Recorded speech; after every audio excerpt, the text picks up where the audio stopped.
ახალი სპორტული მოედნები და რეკრეაციული ზონები გურჯაანში. მუნიციპალიტეტში სამუშაოები ერთდროულად რამდენიმე ლოკაციაზე მიმდინარეობს. ეს მიმართულება ადგილობრივი ხელისუფლებისთვის პრიორიტეტად რჩება. წინასაარჩევნო დაპირებაც სწორედ ახალგაზრდების ხელშეწყობა იყო. მუნიციპალიტეტში დაგეგმილია თანამედროვე სტანდარტების შესაბამისი სპორტ კომპლექსის მშენებლობაც.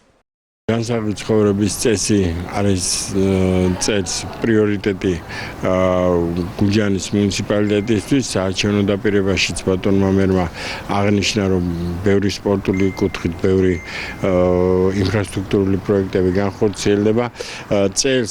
წლევანდელ წელს 12-მდე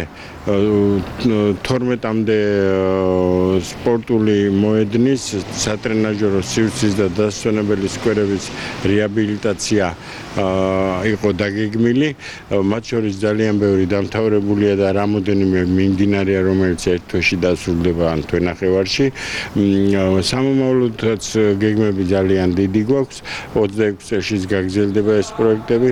მინდა გითხრათ, რომ ბატონი დავით სონღულაშვილის ინიციატივით და მხარდაჭერით დაიგეგმა მულტიფუნქციური სპორტ დარბაზის მშენებლობა გურჯაანის მუნიციპალიტეტში. MGF-ი განახორციელებს და სპორტის სამინისტრო ამ პროექტს. ეს იქნება ძალიან დიდი და ისეთი შთამბეჭდავი პროექტი, რომელიც 9 აპრილის ქუჩაზე განხორციელდება, რომელიც საკმაოდ გამოაცოცხლებს და გაათმაგებს ჩვენი ახალგაზრდების ამ სპორტული ცხოვრებისკენ მიმართულებას.